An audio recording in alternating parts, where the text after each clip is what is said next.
And we're back now with our exclusive interview with Donald Trump. The campaign is over, but the president-elect continues to break the rules when it comes to building his administration and setting his agenda. And we began this part of the conversation. We're calling this program the Trump way because I got to tell you, in almost 40 years of covering presidential transitions, I have never seen anything like this. You are setting markers for foreign countries, you're telling corporations and unions what to do, and you're not even in office yet. What can we expect when you're actually the president? My attitude, I want to make good deals for this country.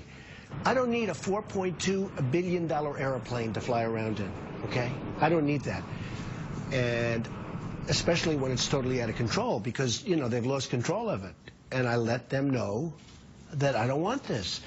I just see things that's so incredible. You look at the F-35 program with the money, the hundreds of billions of dollars, and it's out of control.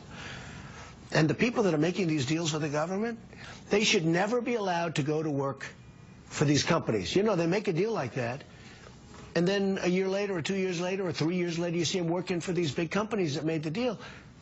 I'm going to put a very, lobbyists I'm doing. This is bigger than the lobbyists. When people order from these massive companies, these massive deals, I don't want the people that are making these horrible, and they're horrible deals, the overruns, the cost overruns, I don't want them going to work for the companies after the deals are made. They should have a lifetime restriction. In the last few days, you have named cabinet heads, department, agency people, at EPA, at Labor, at Health and Human Services, Education, who are diametrically opposed to what those agencies have been doing for the last 8 years. Fair to say that you're going to take a wrecking ball to the Obama legacy? No, I don't want to do that at all. I just want what's right. EPA, you can't get things approved. I mean, people are waiting on line for 15 years before rejected, okay? That's why people don't want to invest in this country. I mean, you look at what's going on. And you can look at a jobs report, but take a look at the real jobs report, which are the millions of people that gave up looking for work, and they're not considered in that number that's less than 5%. Okay? I mean, we have jobs that are in the pipeline, and I deal with all the executives, the big ones and the small ones. I have really gotten to know this country. And when you have to wait 10 and 15 years for an approval, and then you don't even get the approval, it's no good. So we're going to clean it up. We're going to speed it up. And by the way, if somebody is not doing the right thing, we're not going to approve.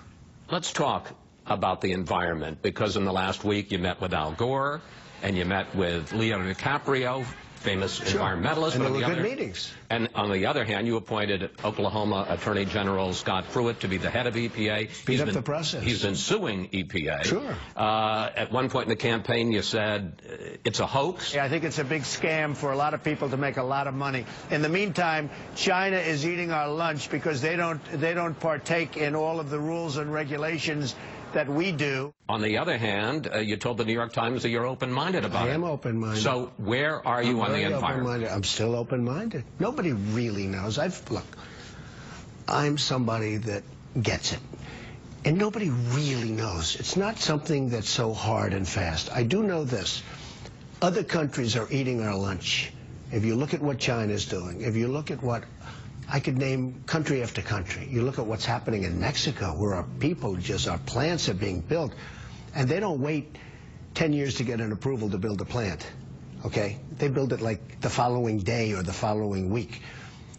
We can't let all of these permits that take forever to get stop our jobs. I want of the fact that people that are great, great American people have been forgotten. I call them the forgotten man and the forgotten woman. They've been forgotten. And you, in all fairness, and all of the folks in your world in business, you forgot about these people. They're not going to forget about them in 4 years. They're already trying to figure out what happened. But I understood it because I understand our country. Let me ask you a couple of specific questions. Will you still pull out of the Paris Climate Agreement, which has been signed by more than 100 countries to reduce carbon emissions? Will you restart the Dakota Access Pipeline, which the Army just stopped? Okay, let me not answer the Dakota, because perhaps that'll be solved by the time I get there, so I don't have to create enemies on one side or the other. But I will tell you, when I get to office, if it's not solved, I'll have it solved very quickly. Meaning you're going to start it? I'm not saying anything. I just say something will happen, and it'll be quick. I think it's very unfair. So it'll start one way or the other. You'll have a decision pretty quickly. And also the Keystone Pipeline, you're going to have a decision fairly quickly. And you'll see that. Now, Paris, I'm studying. I do say this. I don't want that agreement to put us at a competitive disadvantage with other countries. And as you know, there are different times and different time limits on that agreement. I don't want that to give China or other countries signing agreements an advantage over us. You have already named 3 retired generals to top positions. Any concern about having too many military men at the top of your administration? Well, President Obama named 3 generals also. And no, these are tremendous people. Sort of, in certain cases, they transition into civilian life. But I like generals. I think generals are terrific. You know, they go through schools and they sort of end up at the top of the pyramid. That's like a test. They passed the test of life. That's how they got to be a general and other people didn't. So I sort of like generals. And I like the 3 that I have very, very much. Have you settled on a Secretary of State? I'm getting very close. I'm getting very, very close. Do you know who it's going to be? I just have someone in mind that I think will be really fabulous. I think we're going to have one of the great cabinets ever put together. And we're getting that kind of review, which is nice. Let me nice. ask you about Rex Tillerson. Okay. Head of ExxonMobil. Why does a business executive make sense as the chief diplomat? Well, in his case, he's much more than a business executive. I mean, he's a world-class player. He's in charge of, I guess, the largest company in the world.